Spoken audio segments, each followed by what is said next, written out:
Voila! Here we are, Christy. Leo. Hi, everyone. This is the Leo Zagami show. Saturday, the 8th of January of the year of the Lord 2022. Christy, we are in the year 2022. Is this our first broadcast in the year 2022? No, it's our second broadcast. It's our first one being banned, though. Being banned, yes, we have been banned from our main YouTube channel, but we have good news for you guys. Because the Leo Zagami show will be soon available on band.video. And of course, that's to avoid further censorship. But in the meantime, welcome to everybody who has tuned in on Facebook, on YouTube, on Aftermath FM. Please share this video with everybody else so it becomes more popular. We have a lot of news today, so get ready, and let's start, of course, with a touch. Not too much, otherwise Facebook then tells us. Here we are.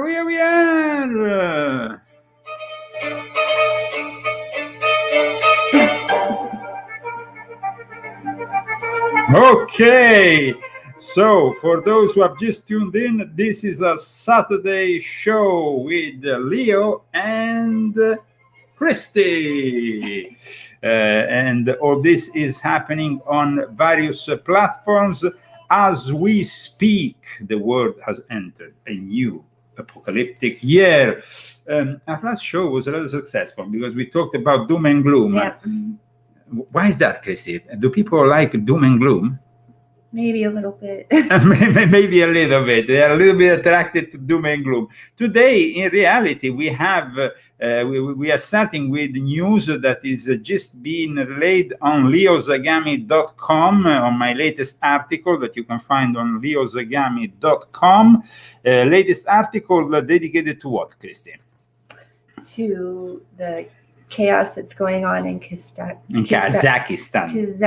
Don't offend Borat. And also, the Queen isn't paying for Prince Andrew's legal fees, so he must be very upset about that. Okay, so let's go to the article in question, which, like I just announced, is being posted on leozagami.com a few minutes ago, and is about both what is going on in Kazakhstan and what is going on within the royal family.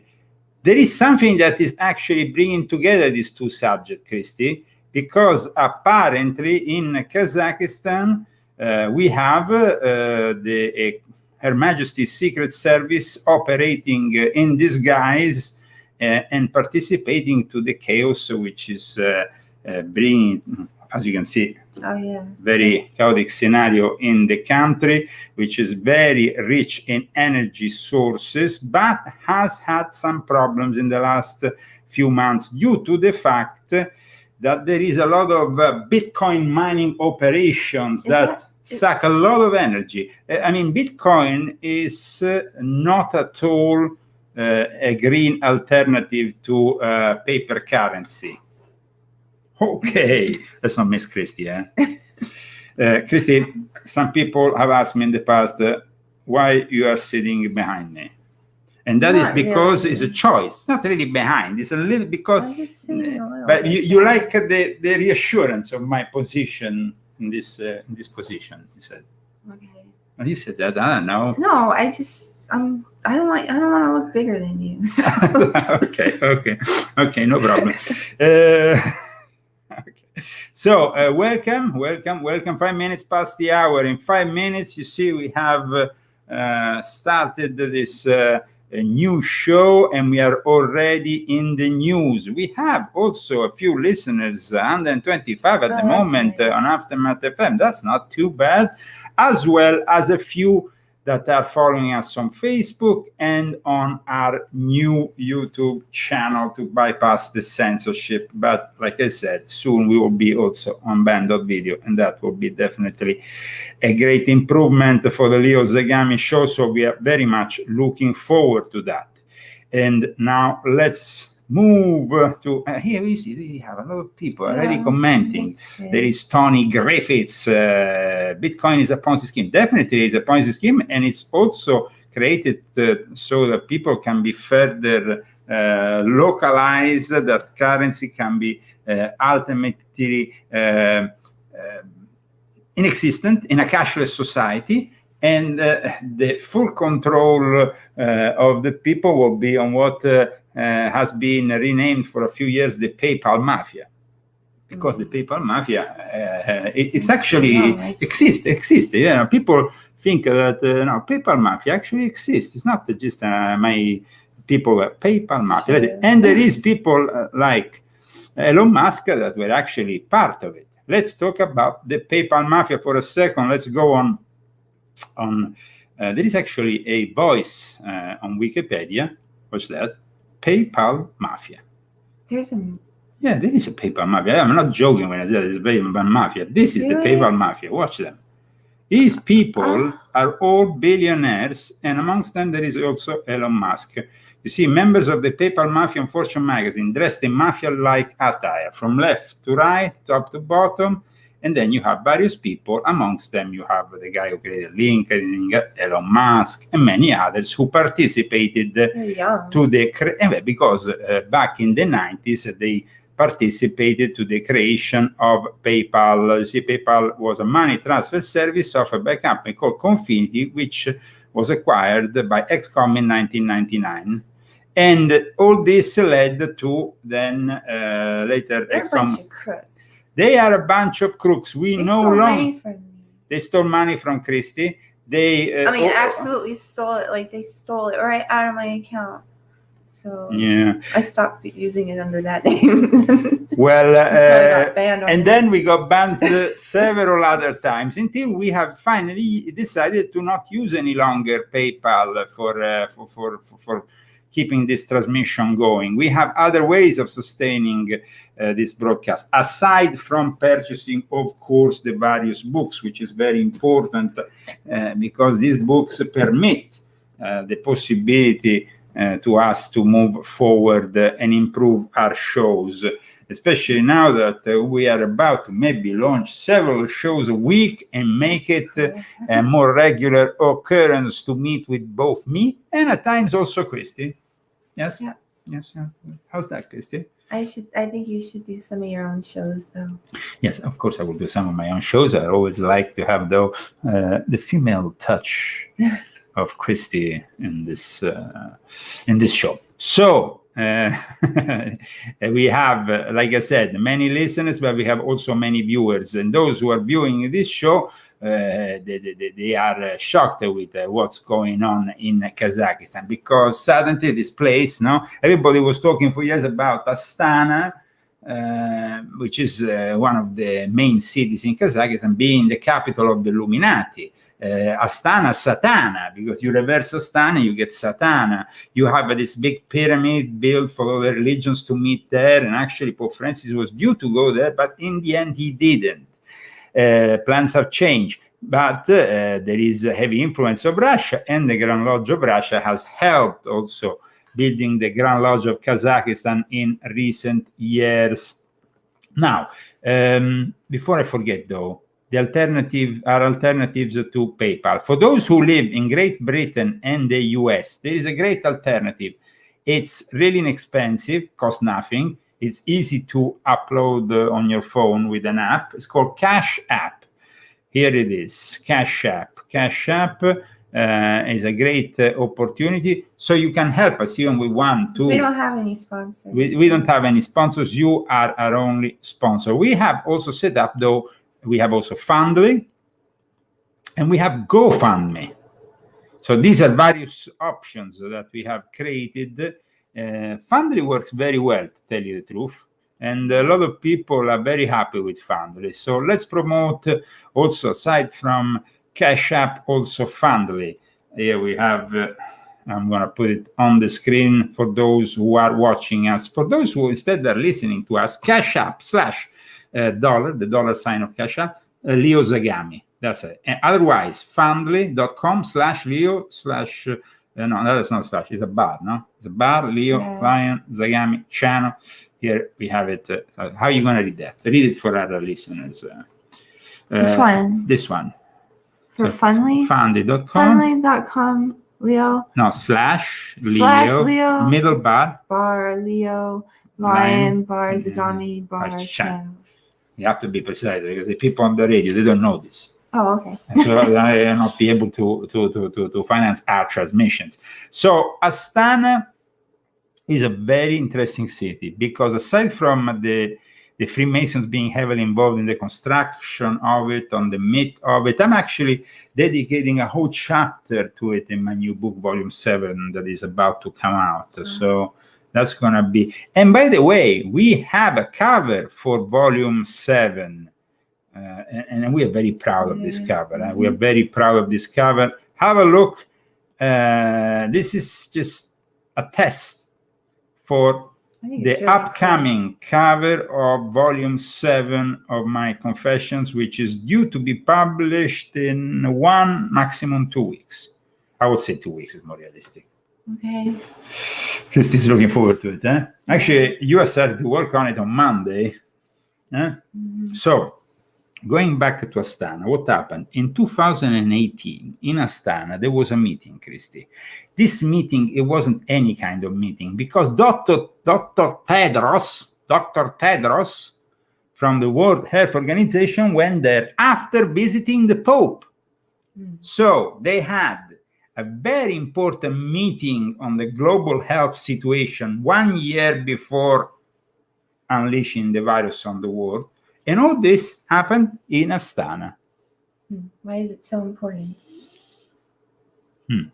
So, as you can see, there is definitely a lot going on in Astana, aside from the chaos of the last... But the chaos, so now they have apparently... the chaos is de-escalating. Why? Because, of course, the president, the guy who is in charge there, not Nur Sultan, who is the former... Isn't that where Borat's from? Yes. My name is Borat. I am from Kazakistan. That is basically... I am his wife. That's it. So now we're going to hear that forever on the internet. I think that if they sample or they edit that small part, they could really make it, multiply it like they do these days with funny memes and so on. So the New World Order is definitely fundamentally satanic. And what is happening in Kazakhstan is all about control. It's about control of the natural gas, oil resources that this country is rich of. At the same time, we have all this Bitcoin mining going on, which... but then you have the fact that Ukraine is the big problem at the moment, the possible invasion of Ukraine by Russia. So you see, to kind of like have maybe some leverage here, the MI6 on behalf of Her Majesty's directives, the operations, is unleashing this chaos. I don't know if this is gonna bring to further or something next week. They're gonna start with these meetings in Geneva with Vladimir Putin. So who knows what's going to happen. I found this morning some interesting article regarding crypto. Crypto diehards are about to find out if it really was a bubble. So this, you stopped mining or doing crypto activities, Christy, a long time ago. You're not, and I didn't do it. I only did it for a couple months. I never liked it. But in the end, there was something inherently evil about cryptocurrency. There's something inherently evil about cryptocurrencies because all this blockchain technology will be connected to the internet, not only of things, but the internet of the body. There is these two types of internet technology that are developing. One is called the Internet of Things, which is being launched with the 5G. But then it will move also towards the Internet of Body, which is basically the interaction of our body with sensors that will bring us in a virtual world. And that's going to happen with 6G.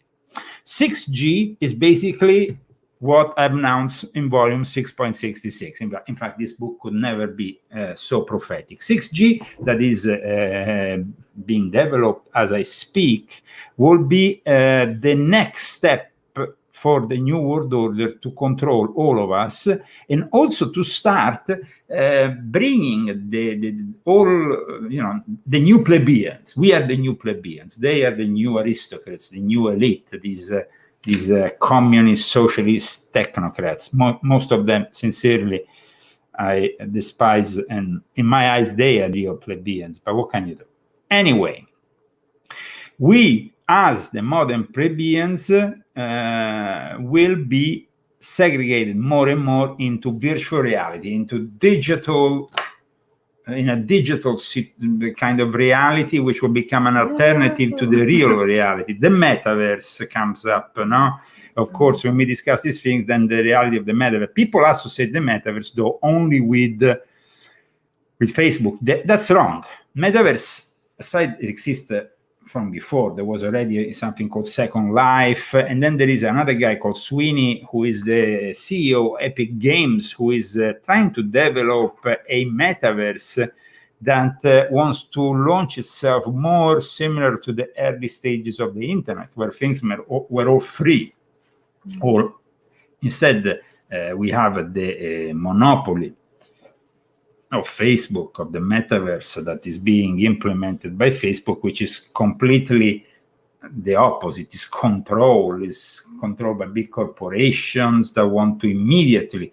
I think that the metaverse, either one or the other choice, is going to be a cage for humans. See, an increasingly prison planet, to use the words of my friend Alex Jones, prison planet. Yes, we are definitely being dragged into a reality of complete surveillance.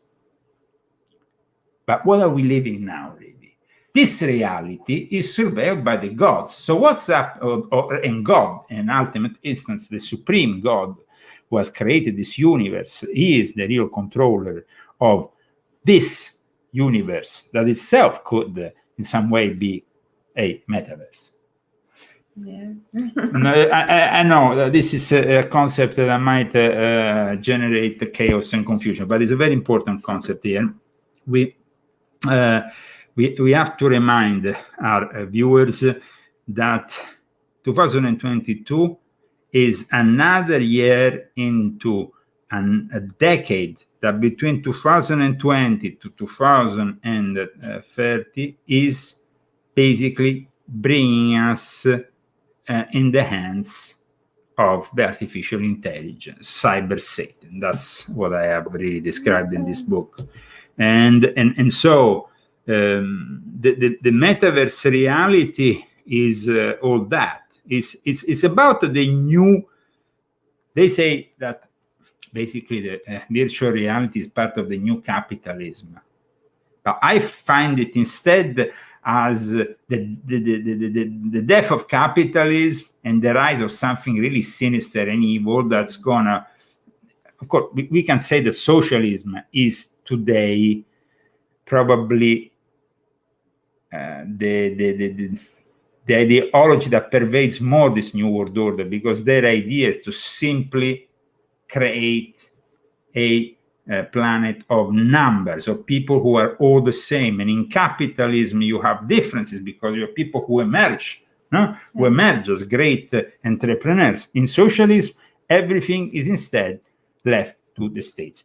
Going back to Kazakhstan, some have actually indicated that it is very much, it could be on the way, another colored revolution, the so-called orange revolutions of George Soros come up to mind. Definitely, Kazakhstan is a very important asset for the New World Order.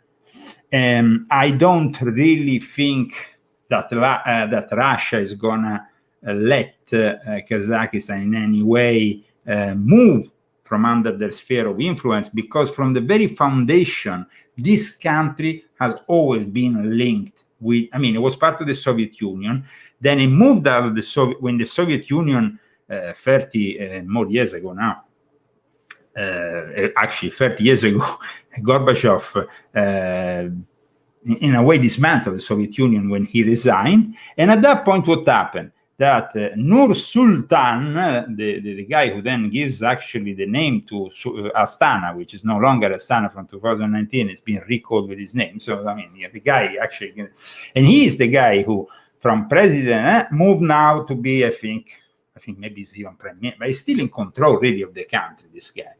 In the last few days, somebody said they were escaping to Saudi Arabia, Dubai, I don't know where, but he's dead because he has called Vladimir Putin.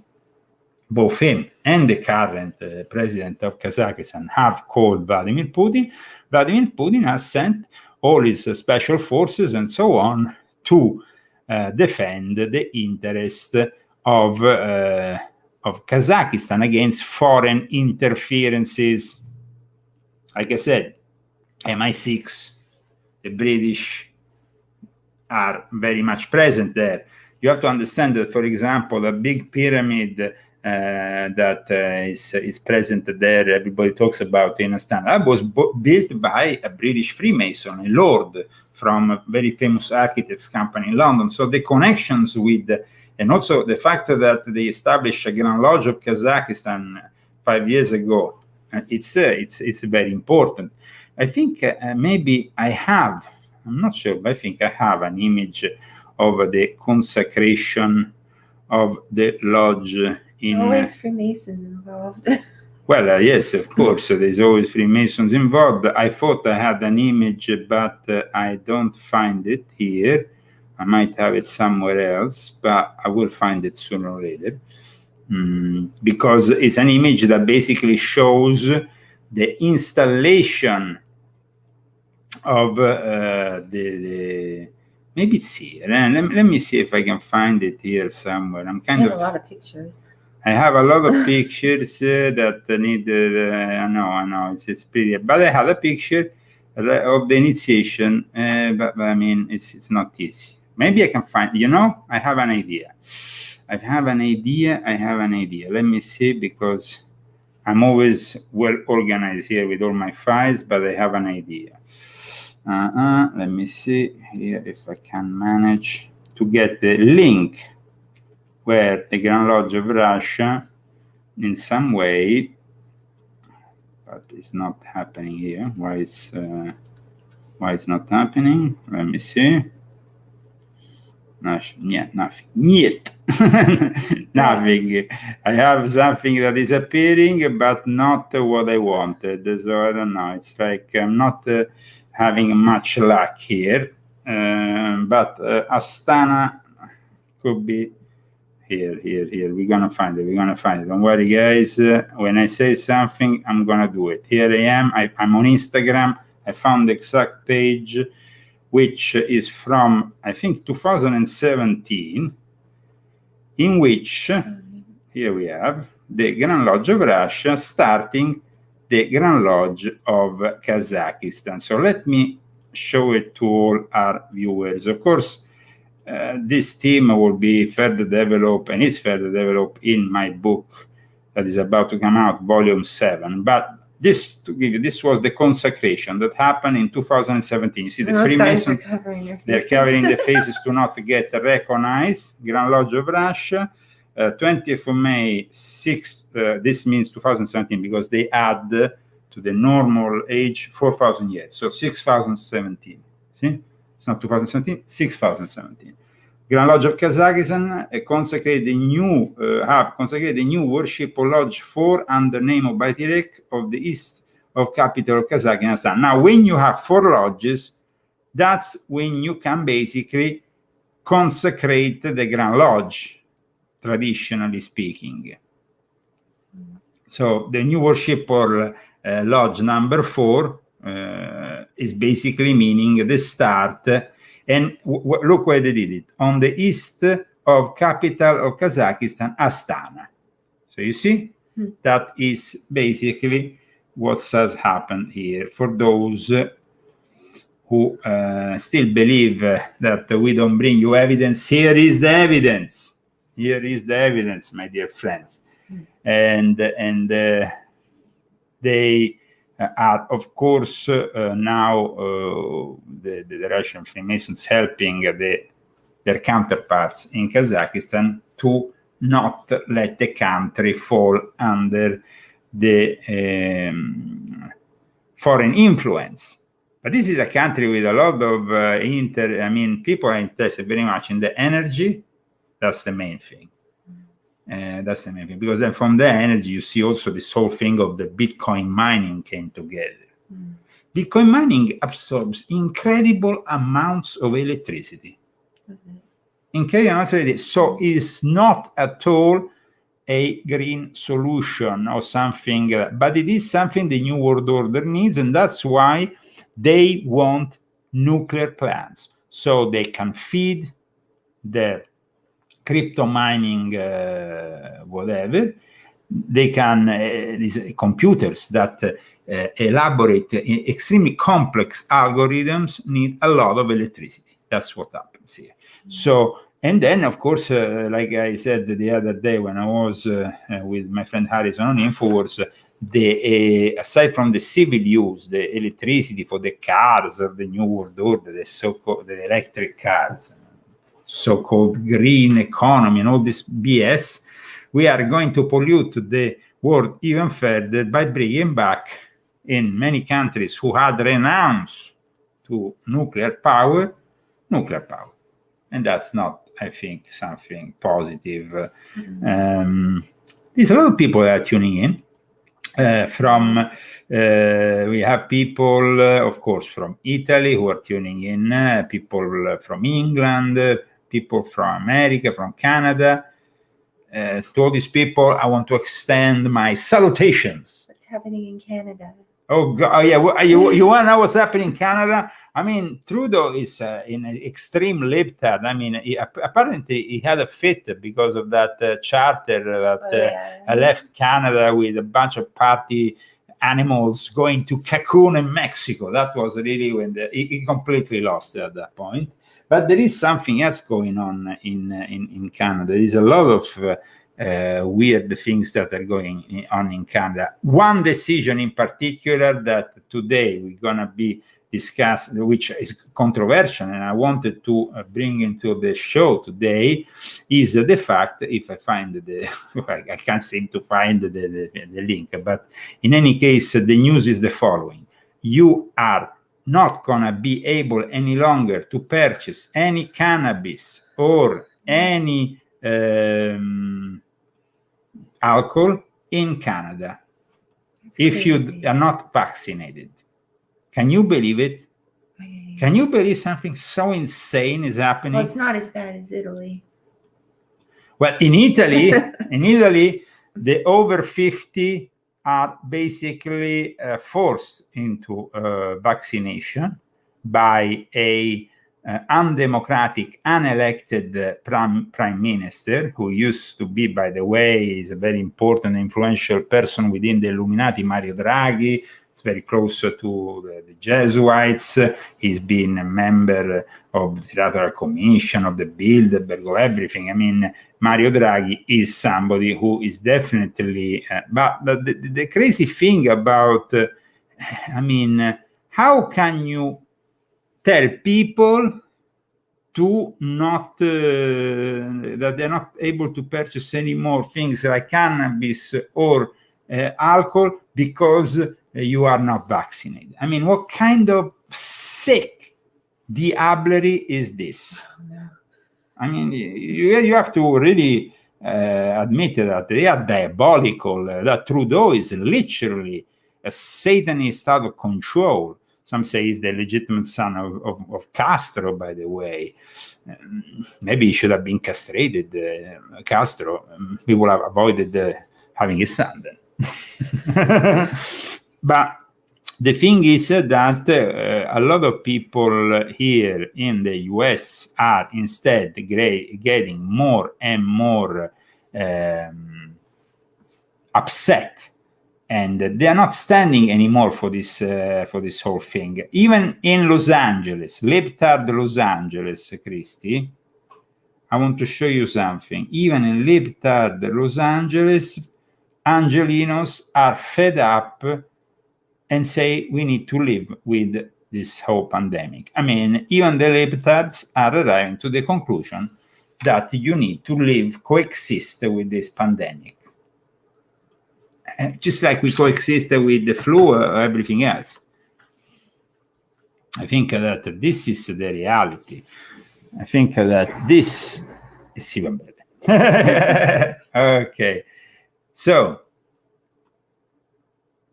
ladies and gentlemen, Leo Zagami, Christy. That's bright. This is bright. A little bit further.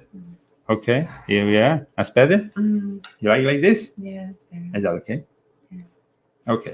Welcome to the Leo Zagami Show, 32 minutes past the hour, wherever you are in the world. This is where you can get the latest news with a very unusual and original point of view. That is not only mine, of course. Everybody knows I'm an international renewed author and investigative journalist. But then we have my wife. My wife has written a couple of books, by the way, on a rather unique experience that she had here by being my wife for over 10 years now. She has basically been on my side and by your side. By my side. By my side. You sit on. You have hair on your face. Whoa. Okay, Okay, so these two books give you a female perspective of what is it to be involved with such things as the Illuminati of Freemasonry. And it's not just, people say, oh, but Zagami is a fraud. Well, you can't fraud my wife. She's the most sincere person ever, and she will never tell a lie, ever. I try sometimes to make her say some innocent lies so we can get away with something, but she doesn't ever lie. So these two books are essentially... Well, why would you write a book and put lies in it? So. No, I'm just saying, because there's always people that will come up with some rubbish. Oh, it's not true. Oh, this it's pretty unbelievable, though, some of the things I wrote in there, in both of those books. It's hard to believe. So, it's a sinister world we are living in, but like I said, people are starting to get fed up. And then we have the insanity of decisions like this one, which I would like to discuss with you because it comes from New York, New York City, it's your city, where if you are a racial minority, you are automatically eligible for cures that the white people... I mean, isn't this country built on the fact that we are all created equal in front of God, or not? Yeah. Well, I mean, it's insane. In New York, racial minorities are automatically eligible for scarce COVID-19 therapeutics, regardless of age or underlying conditions. In Utah, Latinx, which is basically Latin, mix, whatever, ethnicity, counts for more points than congestive heart failure in patients' COVID-19 risk. But I think that even discussing the possibility that people can be treated differently on the basis of your skin color is the most demented, idiotic thing. And the libtards who have come up with such policies are, of course, the descendants of... They are just following their tradition because they founded the KKK, the libtards, the Democratic Party, not the Republicans. So that's it.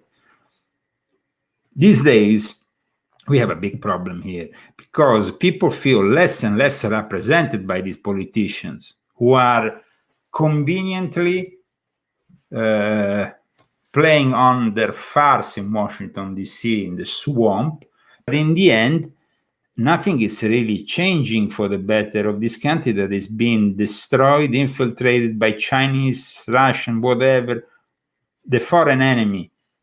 Foreign and domestic now. It's not the domestic enemy they think, the so-called white supremacists, because then, you have, of course, you have just gone through the Christmas of the libtards, the 6th of January. I don't know. Are we going to have a discussion about that? Maybe we should just avoid it. But I mean, who are you going to put as baby Jesus? Lester Holt? I mean, it's just demented to even discuss what's going on with these people who don't have anything going on for them aside from the 6th of January. And that's why they went on with this whole day. Actually, they started 3 days before this. I know this. The media started like 3 days before, from the 3rd of January. Then on the 6th it happened, and there were candles, playing songs, all kinds of demented features. On top of all this, yesterday I thought everything was over. The Christmas of the Libtards was over. No, they continue. Mm-hmm. It's like it never ends. Is it going to be like the month of January, a whole month is going to be dedicated to this BS every year, a bit like, I don't know, some kind of gay pride event? I don't know. Maximum respect for the gay pride events. But at times, they kind of exaggerated. And from one day, it becomes 1 week, and then it becomes 1 month. And then I don't know if it's going to become 1 year. But guys, let's try to be all honest here and give each person with their own differences, their own point of view, their own space, not prevaricate on each other, no? Or decide that I can cure you because you are one skin color or the other, which is the most demented thing I ever heard of. I personally think it's the most demented. Then people can discuss it, of course, but these schemes have, of course, sparked widespread condemnation of the state governments that are implementing them, because it's not only New York State. They get COVID-19 therapeutics. That's what they get. Yes, that's what I'm saying. If you need the medicine, you need a cure, and you are a white person in these states, in Minnesota, for example, officials have devised their own ethical framework that prioritizes black 18-year-old over white 64-year-old. That's not fair. I mean, what kind of insanity is that? What kind of sick person comes up with this kind of schemes? So, like Joe Biden. I don't know. Joe Biden doesn't come up with anything. He hardly knows where he is most of the time. He was pretty pepped up for his speech. Well, I mean, I don't know what they gave him, what kind of shot they gave him. They probably gave him some like Viagra shot with like some cocaine. Listen. Now the thing is, Christy, that they have discovered. This is a news that was relayed from Tucker Carlson, that Viagra apparently is a cure for this virus. Have you heard about it? Yeah. And there was this video that this show that we all know is Tucker Carlson. It's very popular, Tucker Carlson here in the United States, that brought this news, and he actually took it initially with a laugh, but the medical expert who was there, then showed him that it was a serious thing that he was discussing. It wasn't just we can see what happened. This happened at the Tucker Carlson show, and I think that more people should listen to this. Viagra. Wow. Growing connections between Viagra and treatment for the coronavirus. A nurse in the UK just woke up from a 28-day coma after she got a big dose of Viagra, probably her first. One healthcare company is providing coronavirus tests along with their ED medication. Who thought Viagra would save us from the pandemic? And then there was the confirmation of made by the doctor. But the incredible thing is that who makes Viagra? Isn't it Pfizer who makes Viagra? So isn't it the company who offers you you don't need it. No, but I mean it's connected to that. Pfizer also is the company that, as we know, offers us this vaccine. So I mean, it's the two things kind of combine. Okay, I see that a few people are tuning in. We don't have, of course, the numbers that we had with the main channel was open, but that's why you need to spread the word that Leo and Christy are still. You can share this video. And share this video. Make Christy happy. Christy, put the camera close to you. I tried Launch a to. message to the population. I try to go on Top Secret, the Leo Zagami channel, and I write things on there, and then they disappear. Like I had written the link to this video on that video. I don't know if it's still there. It seemed like it was there for 3 minutes, but it probably disappeared. Every time I write anything on there, it just stop it. It disappears. Okay, but that's how it is. And that's why soon we're gonna be on ban.video for the joy of all our viewers worldwide, where we will not be able to be banned any longer. But we will also relay this video today on Rumble and BitChute, just to have an extra link. Okay? Just to have an extra link. And ladies and gentlemen, I'm glad to announce that we finally have a Telegram channel. So please go and check in the description here of this video. I'm gonna see if I can find it here. The Telegram channel. The Telegram channel is important. You can't do it live. Well, you can do things in a different way on Telegram. I guess that you can't relay live videos, but you can still get informed. You can get actually short videos live or audios live. Maybe we should broadcast now on Telegram. So, okay, here we are. Maybe I can broadcast on Telegram if you want. We can start broadcasting. Just. I thought you can't go on there live. No, but we can do audio live. Oh, okay. So it's we can do an experiment. Let me experiment with my Telegram. People who are interested can, of course, subscribe to my new Telegram channel, and we gonna be broadcasting something. Maybe please hold the mouse, press to record the voice message. No, see, you can or let me see. It seems you can only record the voice message. That's it. Oh, well, that's sad. Oh, maybe we can. Let me see. Yeah, I saw that there was the possibility of some kind. Let me see. Maybe here. Maybe there is a way of schedule a live stream. Great. See, we are connecting, listening. Wow, unmuted. Welcome everybody. We are also on Telegram. Oh, cool. Of course. Say hello to the people who are following us. There's people. There is people who are actually following us on Telegram, mostly from Italy. Italiani che ci sentite, presto saremo anche in italiano dalla trasmissione L'Esule. Just said that I will be broadcasting my Italian show later on this new YouTube channel, but we are also broadcasting, of course, also on, as you can see, a lot of Italians, of course, because this channel at the moment is very popular with Italians. Stanno aspettando l'arrivo dell'esule, the arrival of the exile. Because not only was the Leo Zagami show banned, you got Leslie banned too. Yeah, which is our Italian.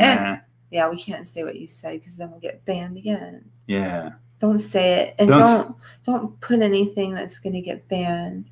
See, here it says that you can actually do a video. Let me see, is a video here of some kind?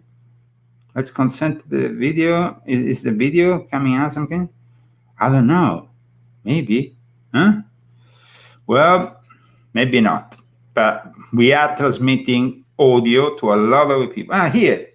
Ooh, dual screens. Oh, dual screens. Un saluto a tutti. Da Leozagami, a presto con l'esule. And so we can say hello to the people who are following us on Telegram.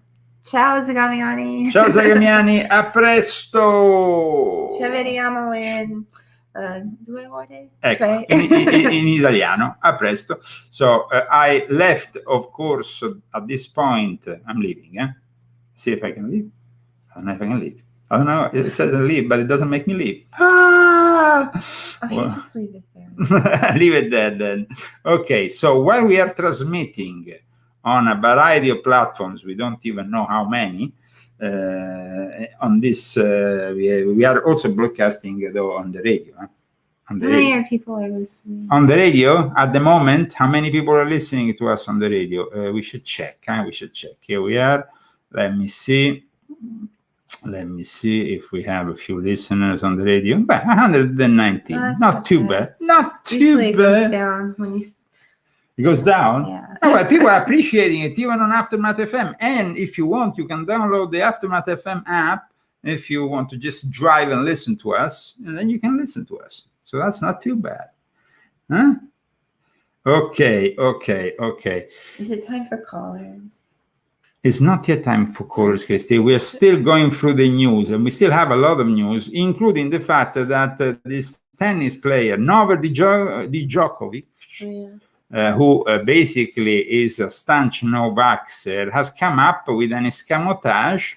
He said it, that he actually he was justified in going there without being vaccinated, and today is being confirmed that he had COVID in December. So if you had COVID, you don't have immediately the injection. You can't even have it. I think it's dangerous to have a COVID injection.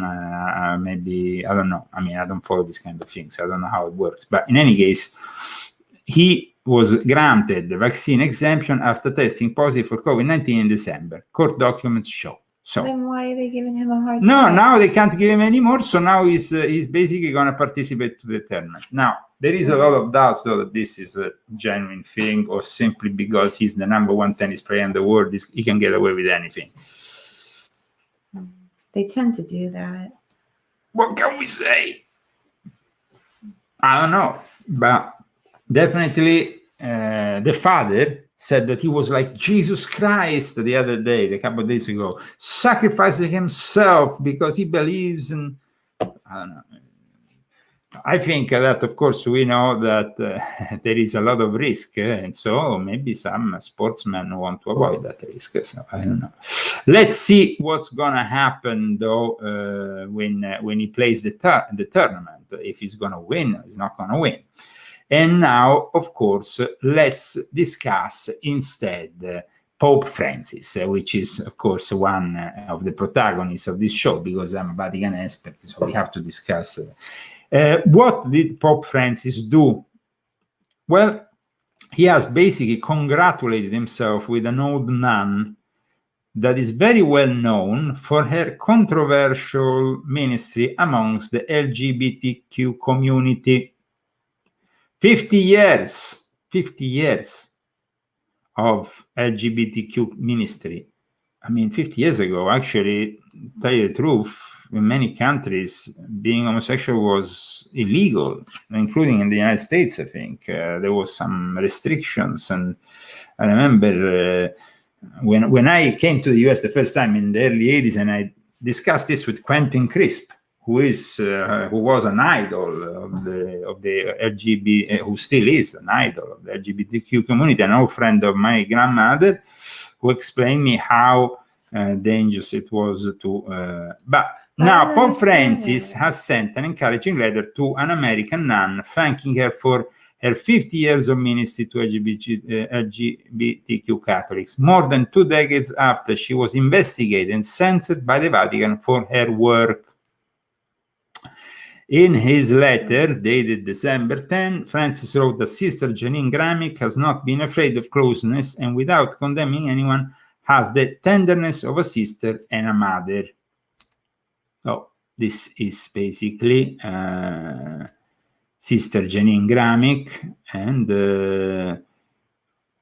he also noted her suffering without condemning anyone. But I think it's good to not condemn. She looks nice. But, I mean, of course, this sparkles a lot of controversy still with the church, which is predominantly hypocrite, because it's basically 80% of the Catholic Church is made up of homosexuals, and still publicly they condemn homosexuality. Just hypocrites. The hypocrisy is one of the worst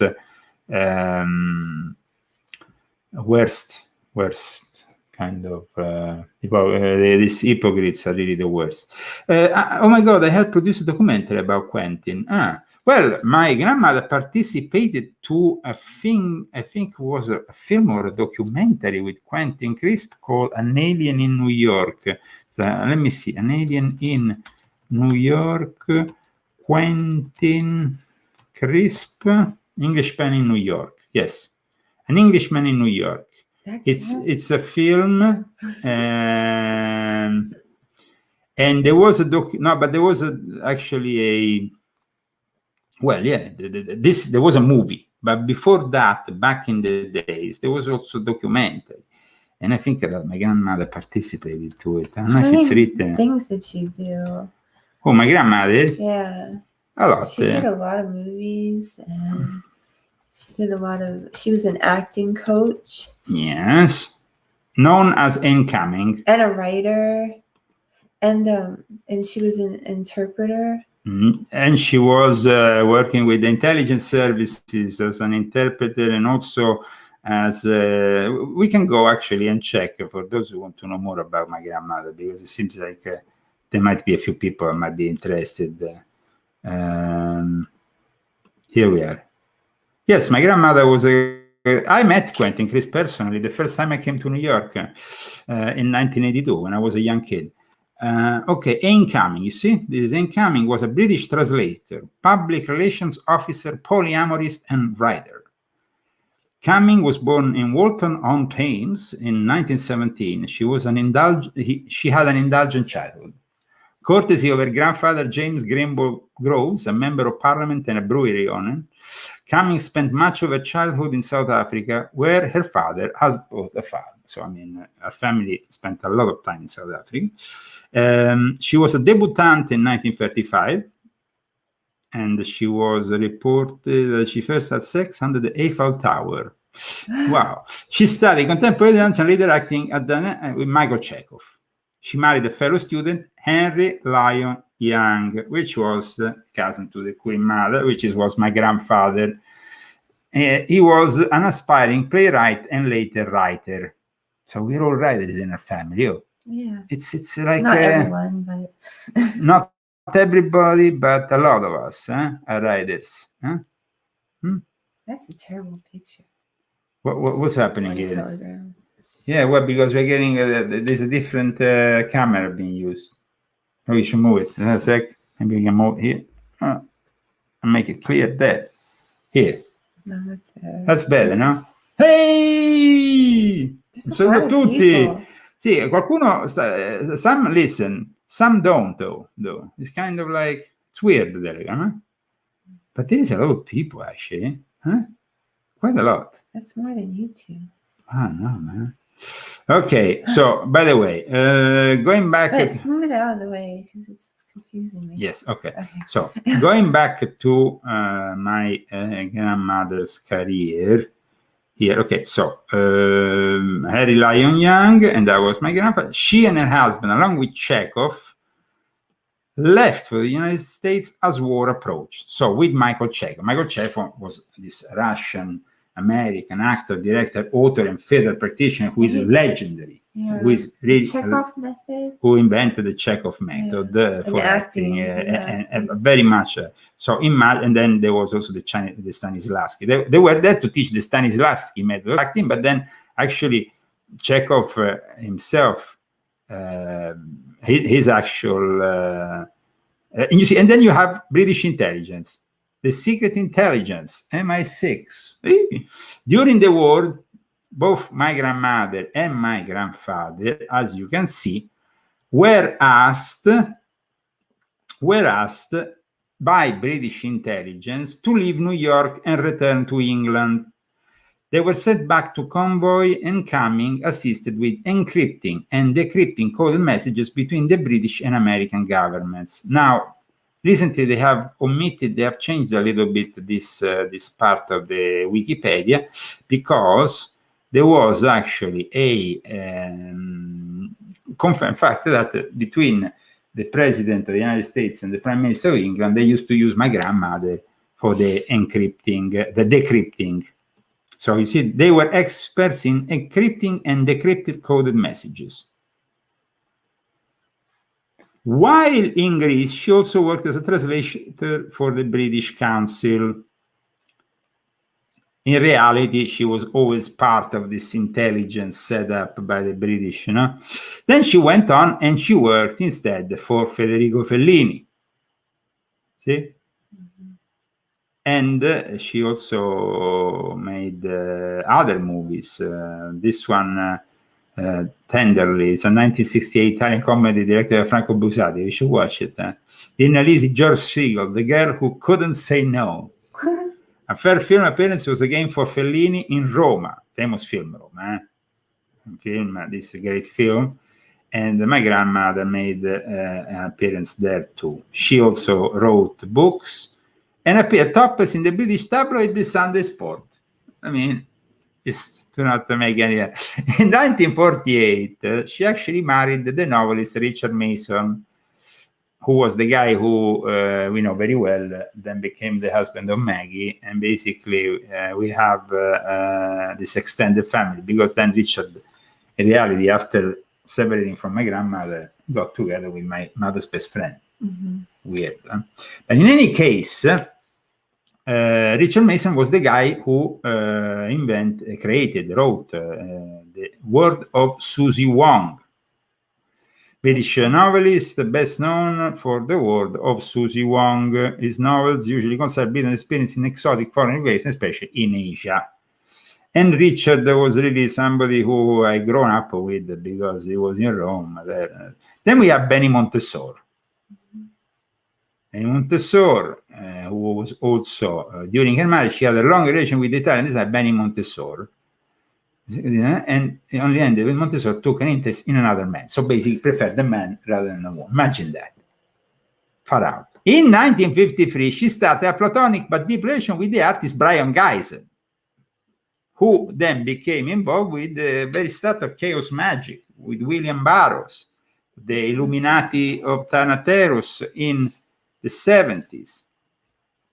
And then, unfortunately, as you can see, she was tested HIV positive in 1986. And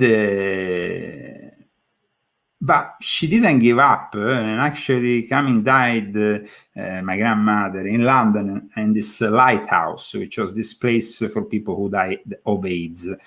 And I tell you, it wasn't really a pleasant experience to see her dying of such a terrible illness. It was actually crazy to see her this wasting away with this terrible illness. This is like a peculiar look that the people who die of AIDS have.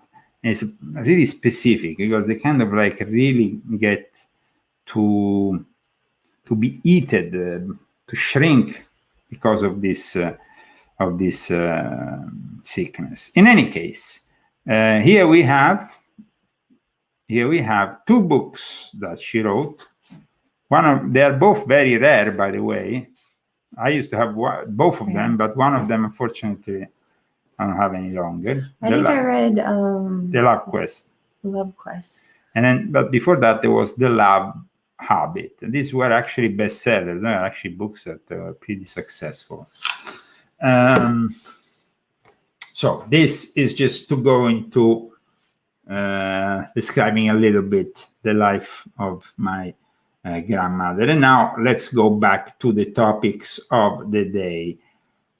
One article which I find rather interesting and I wanted to share with you is an article titled, "Will Artificial Intelligence Create a Socialist Paradise?" Now, paradise and socialism, I don't know. I mean, socialism is a hellhole or shithole, like, I don't know, Venezuela or other countries that embrace this kind of thing.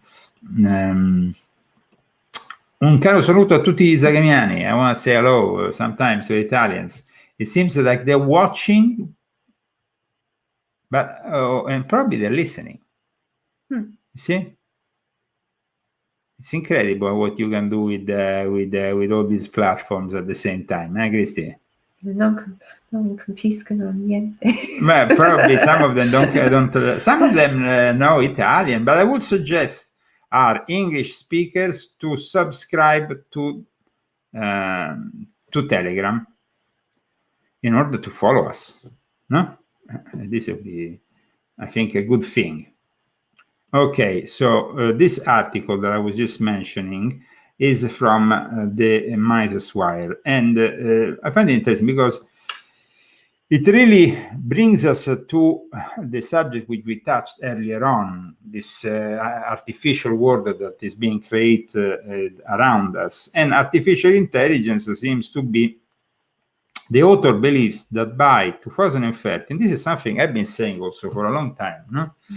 Artificial intelligence will replace most research functions and go beyond that by anticipating changes and making discoveries, all while the AI will be able to make all those naughty decisions entrepreneurs struggle to make. Capital will be deployed with perfection. Consumer needs and wants will be anticipated effortlessly. Shades right, modern AI is able to manipulate an unheard of amount of information, and hence arguably it might steer investments in a more productive way, blah, blah, blah. But in any case, will this mean then a new world? According to Schwartz, will be fair, equitable, and beneficial to society rather than freedom and individualism. So we are renouncing to freedom and individualism in this new world. Mm-hmm. So we are preferring to be fair and equitable rather than free and sovereign. Israel is based on a quarter millennials, believing democracy is bad for society and less than a fact believing is essential. Fewer than half of European millennials support democracy despite direct experience with fascism and communism. Schwartz sees a world where AI takes over and only 5% of people will work and the remaining 95% won't have to, presumably supported by taxes paid by the 5%. Karl Marx, the idea of communism will be our common future, Schwartz writes. Society will be achieved such a high level of productivity. Who says this? Unfortunately, this is the reality that is being announced by this Soviet economist Nikolai Fedorenko. Well, they're just, yeah. And then here in his forward to Ludwig von Mises' economic calculation in the socialist commonwealth. Fedorenko said at the time, so it's a Soviet economist who says all this. Wow, the Soviets might have lost back in 1991 when eventually Gorbachev resigned, but they seem to have crept back in using economy. These days, actually, it's not about a war of soldiers, but it's about a war made with money, economic, no? For example, the current invasion of Africa is not happening with the Africans being invaded by some foreign country, but simply economically bought out by countries that need their resources, like China. This is what happens. This is unfortunately what's happening. Ladies and gentlemen, I will be now. We still have some. Let me see. We still have a few listeners on Aftermath FM. We have, of course, a few viewers on Telegram, which I don't understand how to turn off. So we just kept on transmitting on it. Why don't you just hit that box that says stop? What? Up on the top. Where is right that? There on the top. This? Yeah. Let's see. Here. Or you can put hang up. Yeah, in fact, I've been pressing that, but the only thing I think Quit is... it. That's all. Ah, ok. Well, say bye to the people following us on Telegram. Bye. Ci sentiamo dopo su Telegram. If I manage to shut it, I don't seem to be able to shut this Telegram. It's like once it starts, maybe I can force the exit of it. Let's see, eh? Bye Telegram! Ciao a tutti! Okay. That's it. In qualche modo, in some way, we close down the connection with Telegram. While Africans are made to escape and invade Europe so they can, in turn, corrupt and the actual destroy the ethnicity of the Europeans who have been there for thousands of years. Let's not forget that Europe is not America. It's they have people there that have been literally living for thousands of years, and they have a specific kind of ethnicity. Mhm. The Italians are Italians, the Spaniards are Spaniards, the French are French. Count Kalergi decided that all this had to disappear. He himself was a half Japanese, half Austrian Freemason, and his idea was that we had to basically destroy in some way the racial mix that will be created in Europe, will transform Europe and make it, in his eyes, stronger. Well, they have convinced Europeans to not make any children. They have destroyed all the traditional values.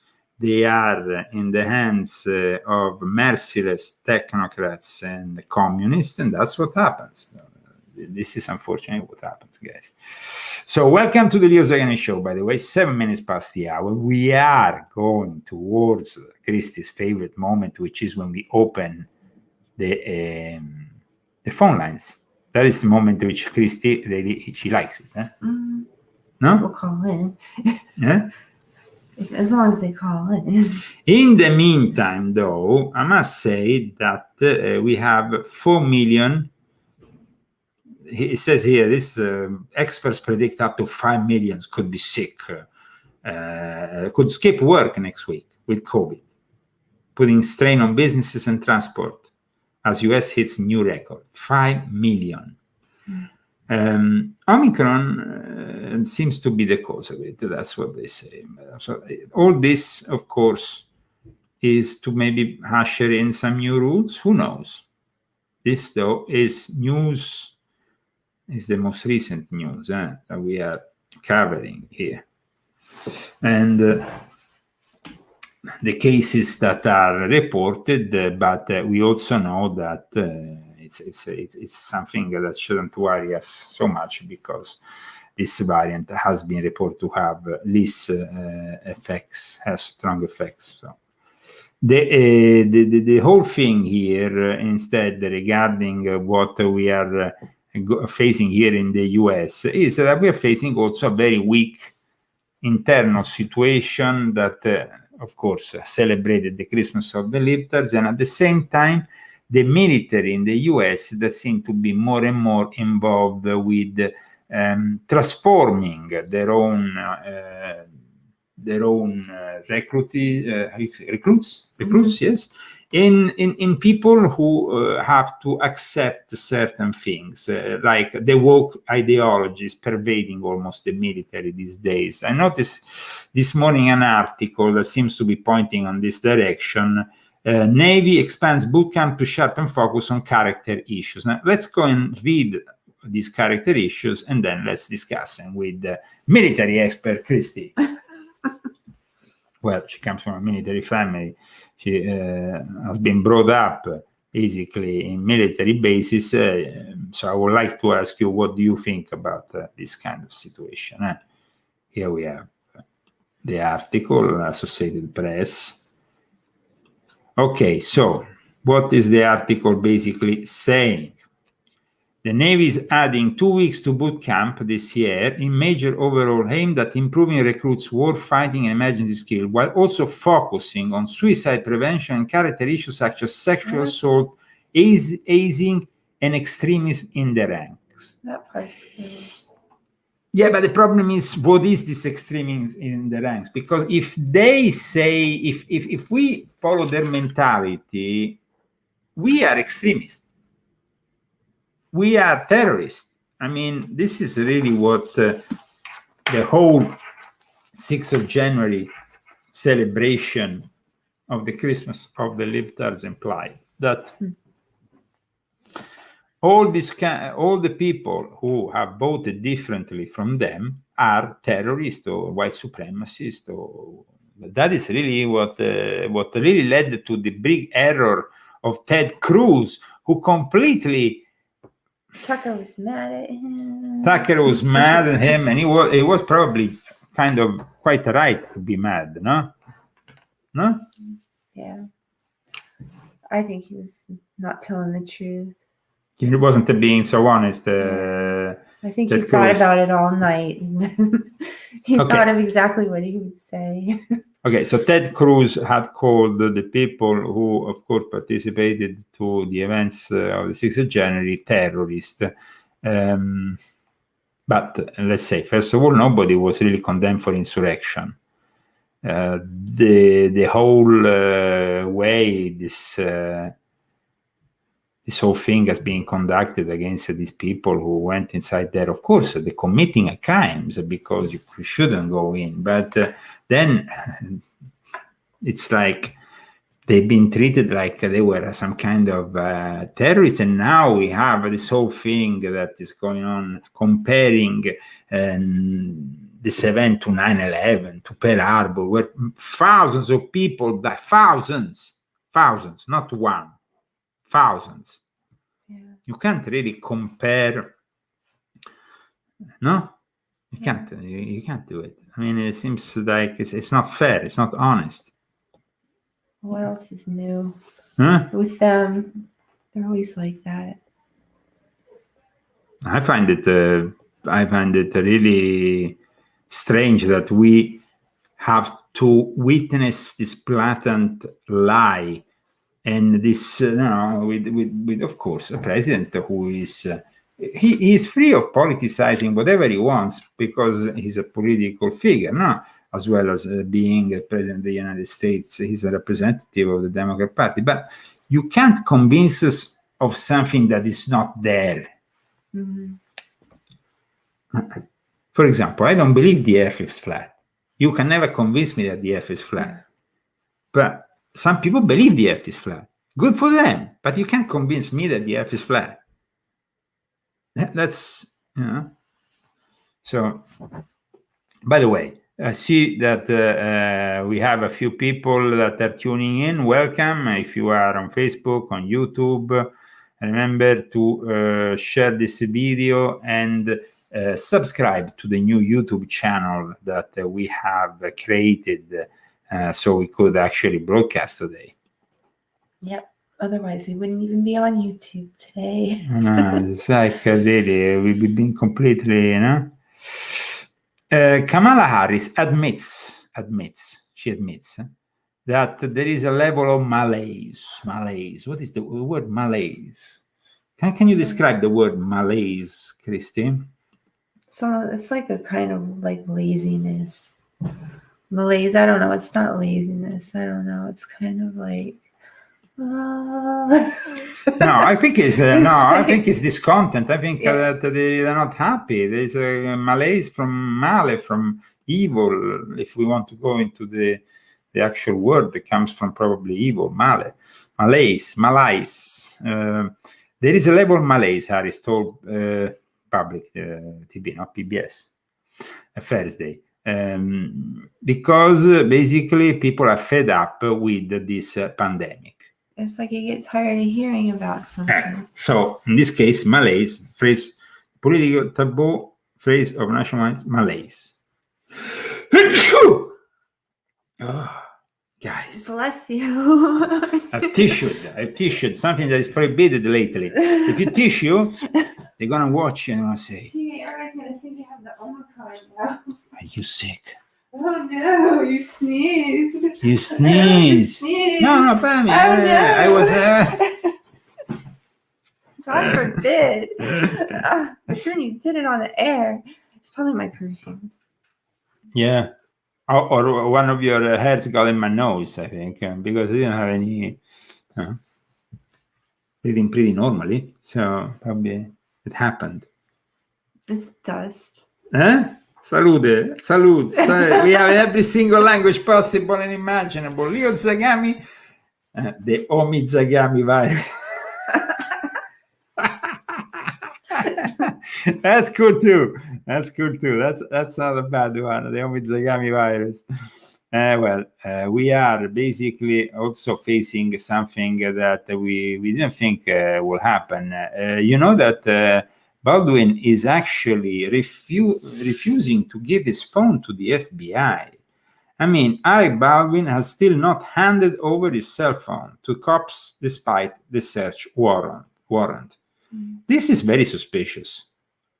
This is very suspicious, and it's like, are rules different for him? Is he made to follow the law or not? I mean, will he be forced to do this?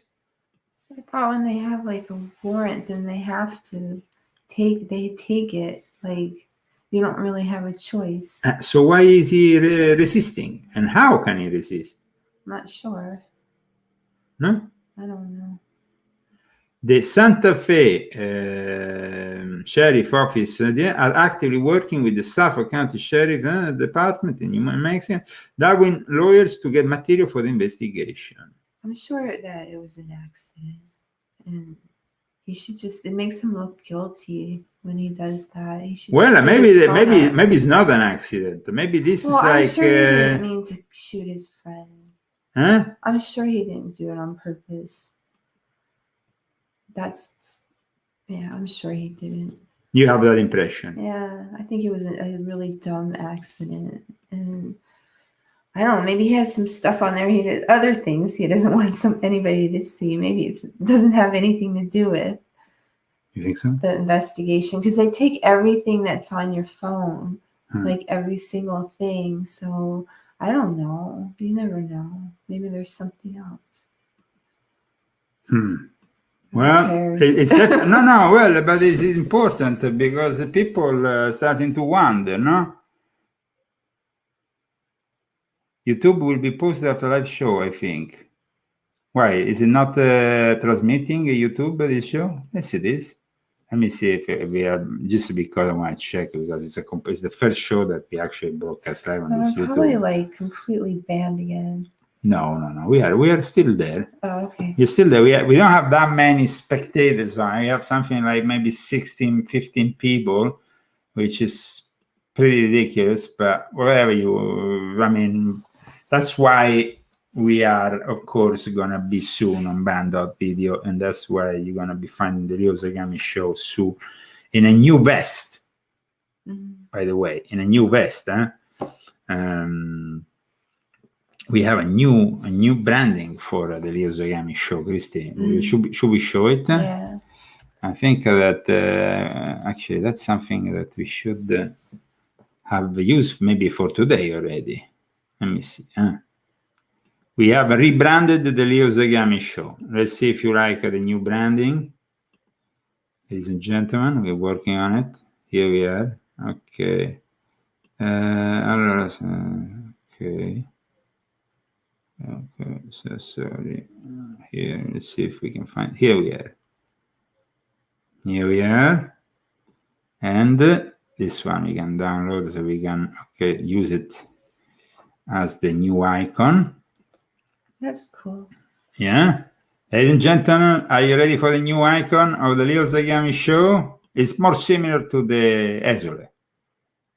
It's more similar to the Esole.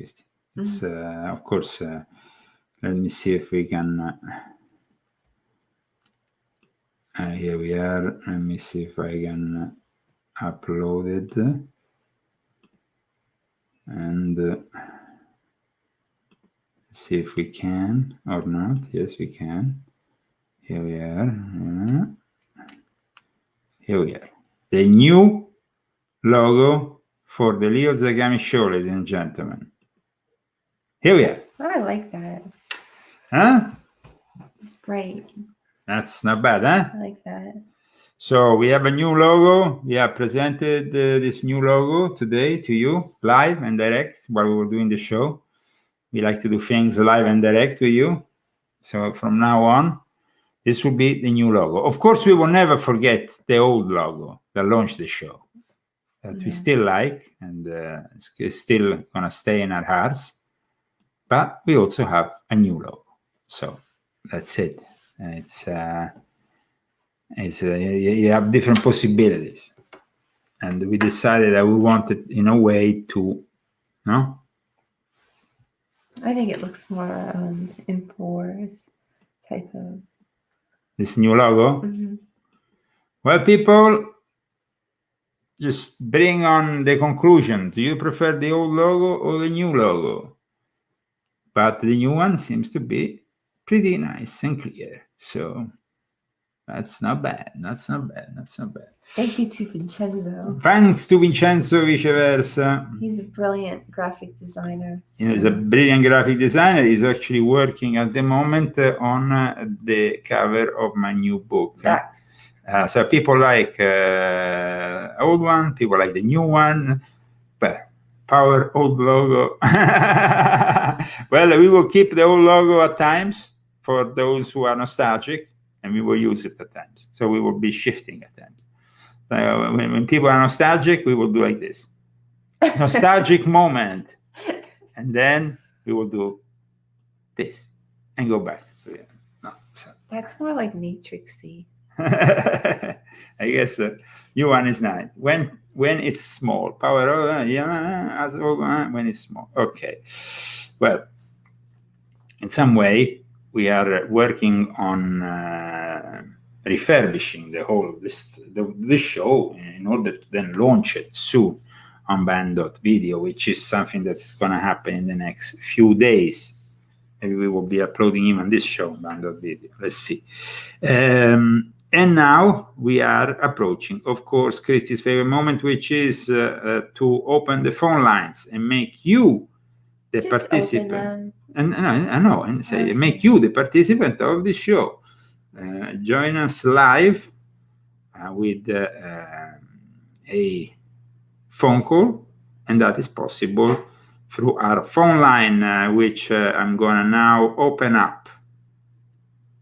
Trying to find it. I have difficulty. Here, I find it. Okay. Here it is. The phone line.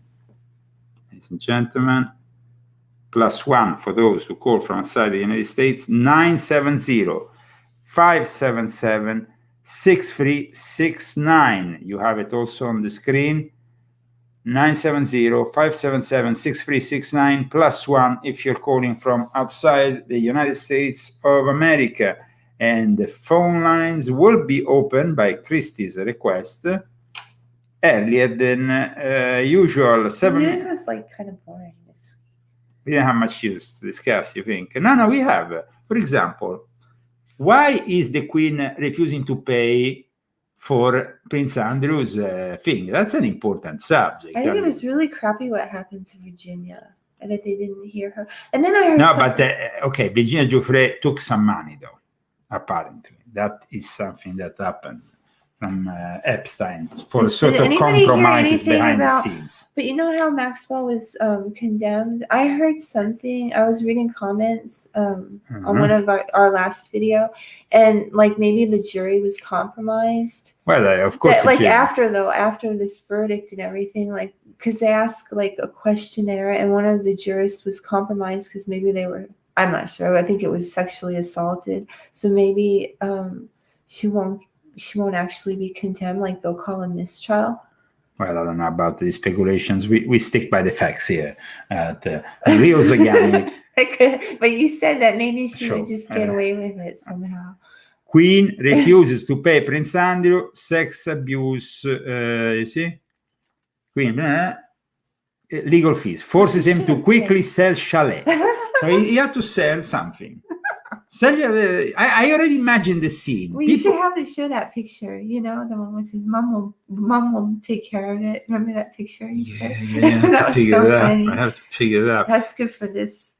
But it's she didn't though. Of course, I already imagined the scene. People knowing the family very well and the way they are. Oh, you have to think. You have made this mess. Now you have to sort it out. It's your problem, huh? It's like that. Don't be such a pervert. Don't be such a pervert. Huh? So that's it. The Queen is reported refusing to pay to Prince Andrew's legal fee as he waits to learn whether he will face trial in the United States over allegations of sexual abuse of a teenager in 2001. Pervert. And that is the whole thing. You see here. We are, of course, open. Let's see Back. Here are reports tonight. The royal family is going into crisis talks about what to do with Prince Andrew. What to do with Prince Britain's Andrew? most senior police officer has revealed a fresh review into the decision not to investigate Virginia Giuffre's claims she was trafficked to have sex with the prince. Shannon Redstall reports. Because they don't want to investigate. Expect the next pictures we see of Prince Andrew at Balmoral to look significantly less cheery than this. There are reports tonight Prince Charles will join the Queen and the Duke of York at their Scottish residence for crisis talks after the Commissioner of London's Metropolitan Police said this. As a result of what's going on, I've asked my team to have another look at the material. No one is above the law. It'll be the third Yeah, review sure. of British police's decision What a not to bunch of formally jargon. investigate Virginia Giuffre's claims she was flown to the UK as a 17-year-old to have sex with the Duke of York and that he abused her. The development in Britain comes 3 days after Prince Andrew was named as a defendant in a civil trial in New York. We are, of course, open to working with authorities from overseas. We will give them every assistance if they want to, if they ask us for anything within the law, obviously. The Duke has not responded to the lawsuit, but in a 2019 interview strenuously denied the allegation. I can absolutely categorically tell you it never happened.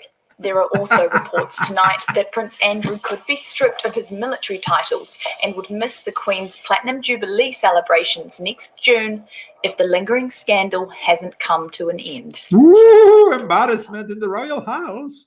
Ooh, embarrassment in the royal house. Wow. Well, I mean, the Queen has said she doesn't pay. So if the case moves forward, he was going to have to sell his chalet. But he has a lot of money. So in the end, it's not a problem. Come on. I know that these people are stingy, though, also. It's like they're stingy beyond belief. I mean, such a liar. He said he didn't sweat. Isn't that the case for pigs? They don't sweat, pigs, no? So he's a pig. I'm sorry to say that about a cousin, a relative. What can I do? Family's ganging up on him. Oh no. Oh no. No. Guys, the phone lines are open. 970-577-6369 to talk with Leo Zagami and Christy Zagami at the Leo Zagami Show. We are broadcasting live on a variety of platforms, Facebook, YouTube. We just finished broadcasting on Telegram. And we, of course, broadcast also on Aftermath FM, which is also one of the options that we have, and we've been happy to do also broadcast on the radio. But I mean, people can't see how beautiful Christy is, and that is not so good. So you should subscribe to our new YouTube channel. That's what we're always, even though we're on band.video, they don't have a live broadcast. So we'll always be live doing our thing, because then we can get callers. Yeah. Even though they're not calling in right now. Maybe they won't, because we don't have as many people. Well, I mean, they don't call in, but it's oh, you see? Somebody's calling. Welcome to the Leo Zagami Show. Who am I talking with? My name's Jimmy. Hello, Jimmy. Jimmy who? Jimmy Jean, my man. Oh, Jimmy Jean, famous broadcaster. Well, first of all, Jimmy, let's have a moment here to discuss what happened recently with the recent disappearance of our friend Kev Baker, who I know was also very close to you. He has recently passed away. And I think that maybe you can tell us something more about it. Yeah, he passed away last Sunday, 7:20 p.m. in the UK time. He's gone, and so we organized a broadcast on Tuesday on Aftermath. They cleared the decks, and we went for 13 hours. And so far, we set a goal of $10,000, and so far we've raised $8,500. And so we're doing real good. The whole community came together. Fringe FM, KRGA, Revolution Radio, Aftermath. We all came together. I tried to reach out to you, man, but I didn't have very much time to get it together. And I wanted you to come on because, you know, I know you appreciated his work. Did a lot of really great shows over there. Absolutely. So, yeah, we're continuing. There's a GoFundMe. It's called the Memorial for Kev Baker. It's set up by Michael Sherman. And you'll see it there. It's got $7,500 on there. So if anybody, you know, has the wherewithal and they can step over there and give him a hand. The family, you know, his wife, he has, you know, he's left behind a wife and son. And he's got a beautiful son. And you know, I'm really hoping that things are going to be able to continue to go good for the family after this is all over. Well, I say absolutely, it's great what you're doing for him, and that all the various radios that either have them on or actually collaborate in some capacity with him. I'm sure that they all have been supporting the idea of in some way what you're doing tomorrow. So you have all my support for your initiative, Jimmy. Kev was a very special person. I got interviewed by him a couple of times. We did some. I think you and I were on with him together. I think yes. I'm pretty sure you and I were on with him together at one point. Yeah, and actually it was recently that that you had invited me to go on with him, but I couldn't for some reason. You told me at the last minute, and I couldn't actually make it. But so, what was the reason for him for his death? He had been suffering with lung issues, COPD. I always get the letters mixed up. It's COPD. It's a lung issue, you know, and he'd been suffering for a long time.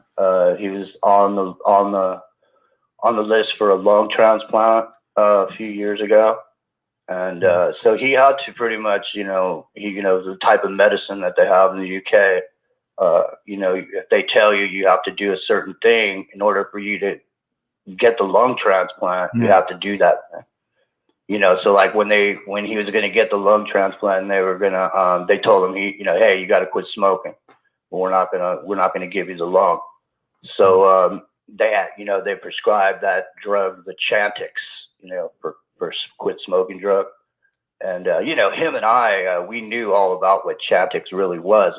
It's nothing to do with smoking at all. It's an antidepressant that one of the side effects was that you didn't want to smoke. And I mean, he knew the dangers of it and all this, but he couldn't not take it. He had to take it, you know, because of the medicine system over there. So, you know, when you're under the gun like that, you have to do what they tell you. So one of the things you know, obviously there's all things going on over. Everyone's getting sick everywhere for whatever reason, and so you know. It's a tragic time. I think some people put some rumors out there that he had passed away as a result of the COVID thing, and that's not true at all. So I'll just clear that up. But you know, hey,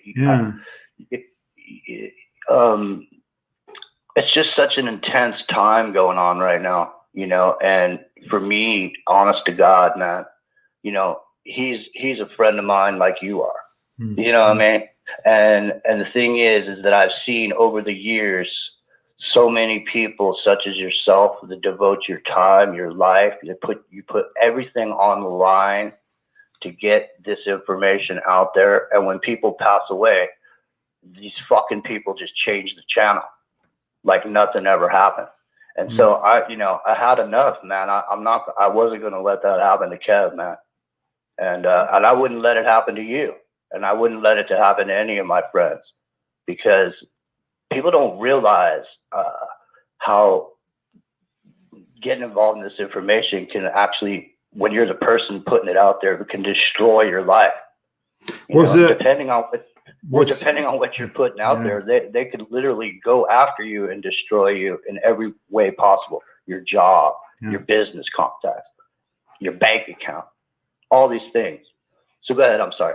No, I wanted to ask you, but was he asked to do the vaccine? Yeah, he did, and he was public about that on the air.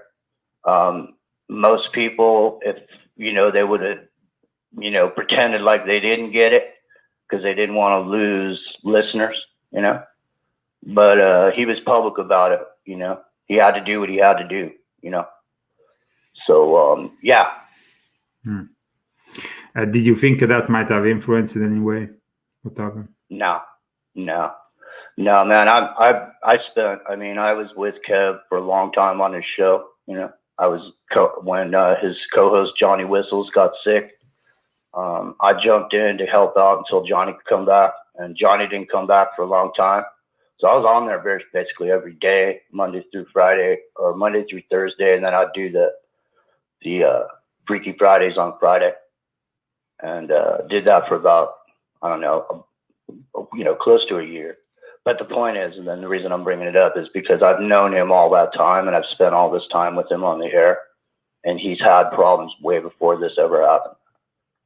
And I mean, literally suffering to breathe is something that's really something I don't think people can comprehend unless you go through it. Yeah, but, absolutely.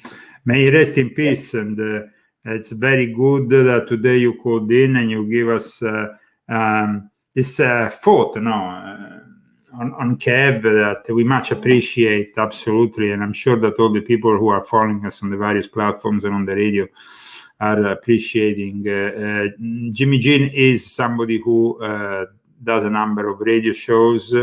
I think still on Aftermath FM, yes, and also we're on, and also in other radios, or you still only on Aftermath at the moment? No, just exclusively on Aftermath. Okay. We're on Monday through Friday, 10:30 Pacific, right after Clyde Lewis. Okay. So I'm bringing that up, and I'm bringing it to the table. I want to say hi to your wife. Hello. Hi. It's good to hear you guys on the air. I tune in every Saturday, man, while I'm doing my thing around the house. Absolutely, Leo, and you're welcome to. So what do you think, Leo, that's going on right now, man, in Kazakhstan?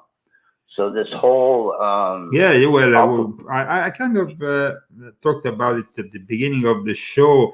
And from what I know, there is a lot of foreign agents, especially from MI6, so from the British intelligence, who are operating there to destabilize the country in a moment in which, as you know, Russia is about to go towards having some very important talks in Geneva with NATO, with the US, regarding Ukraine. So there is definitely some interest that are mixing in there. There is, of course, the crypto mining issue, because since last year, China has forbidden this crypto mining, because crypto mining is absorbing a lot of electricity, too much electricity. So what happened is that a lot of crypto miners then moved from China into Kazakhstan to create illegal crypto mining facilities that absorbed a lot of electricity. And this is also one of the reasons, but it's not the only reason. Like I said, there is some foreign agents presence to destabilize this country, which is regarded as an important geopolitical asset, as well as, of course, the energy resources that are very important and that are present in this country, that used to be part of the Soviet Union, but for the last 30 years has been its own country, but it's also been the first country to experiment something different in the Soviet Union back in the days, with the guy Nur Sultan, who has been then, let's say, the dictator of that country until 2019. He was in charge, then he got this other guy to become the president, but he's still in charge, basically. And he even gave the name to Astana, which is this important city that a lot of people talk about because of the architecture, the Masonic, Illuminati symbolism present in it. And there is a lot of different geopolitical interests that kind of converge in Kazakhstan. Well, what's interesting? What's interesting there too is that what some of the information that's coming out is that the reason this whole uprising started was because they made a dictate that you couldn't use the bank if you didn't have proof of vaccination, and that the people rose up and fought against it, and that a lot of people in the government and the people. But it's also true that the energy prices have gone up, and here we are talking about a country that produces. I mean, it's not a country that is not rich in oil or gas, and when oil and gas went up, it's obvious that something triggered the discontent of the people. Then there might be also this other request that you are bringing into the fold, of course, but there is also the foreign interest to destabilize this country, because we are in front of an unprecedented move towards a possible invasion of Ukraine by Russia. And now suddenly, while we are talking, and after this destabilization in Kazakhstan, suddenly the US is actually starting to say that they might withdraw troops from Eastern Europe. This is like kind of like a geopolitical chess game. I brought up the question on the show, on my show. I brought this question up, and I said, why is there a NATO? Yes. Because all of the enemies of NATO supposedly have been defeated. Communism supposedly was thrown out, and Russia is supposed to be part of the world community. And I don't understand why there's a whole organization bent on creating this enemy, this rag doll to jiggle in front of the people to get them to sign on to some more death and destruction. I mean, the thing is this. I tell you, there is a problem here. Of course, there is agreements that are made behind the scene. Now we know that the new world order. Here I'm showing the article regarding Kazakhstan arrest ex-intelligence chief in suspicion of treason because he might have sided with the West. But what is happening here is that the West is interested in embracing again nuclear power. And they're doing it because they say that it will help the rise of the new green economy. Now, there is nothing green and nothing healthy about reintroducing nuclear power. They're doing it here in the US, in Wyoming, Bill Gates, and that's it's not good news. I think that it's also happening, though, because like I said also a few days ago while I was on InfoWars, the thing is that when you are going towards the dangerous possibility of a nuclear warfare, escalation, a possible invasion of Ukraine, a possible invasion of Taiwan, you need to have nuclear missiles which actually carry a radioactive load. Now, nuclear missiles carry the radioactive load that is usually taken from civil nuclear plants. So that is also something that you have to keep in mind.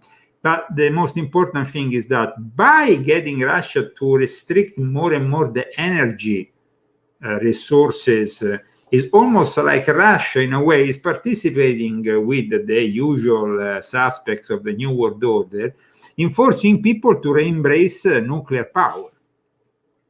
Well, I just say this. I say this, man. I ask the world, what's the problem? You need natural gas in Europe, and Ukraine is the way that you get the gas there. Then why doesn't everybody join together and get that pipeline rolling for natural gas? I mean, there's enough natural gas out there for us to survive on. It's clean.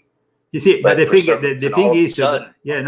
is, because of geopolitical tensions, Russia has closed the sending less and less gas into Europe, and through both the main pipeline and also the new one that they have built that passes into Germany and whatnot. And so the main thing here is that they are almost forcing Europe, because though on top of it all, there is the interest to go back to nuclear. That is, I think, you know. Yeah, they want the star in a jar.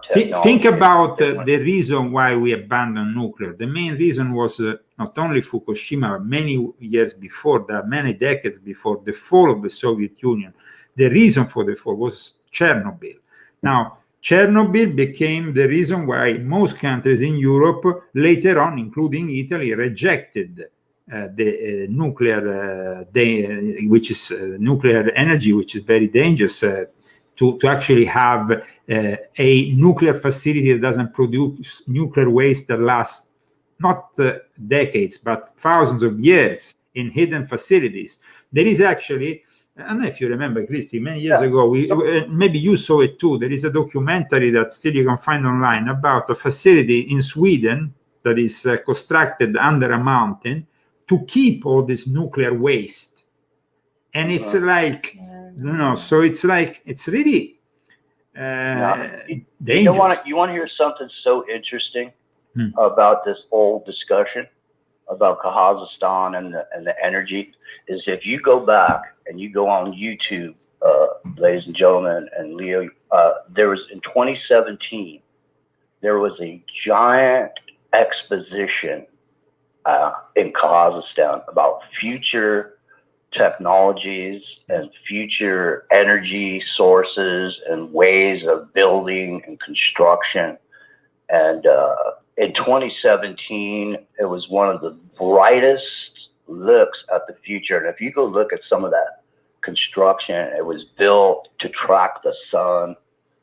That whole city is built to work off of geothermal, solar, and every other renewable resource that there is.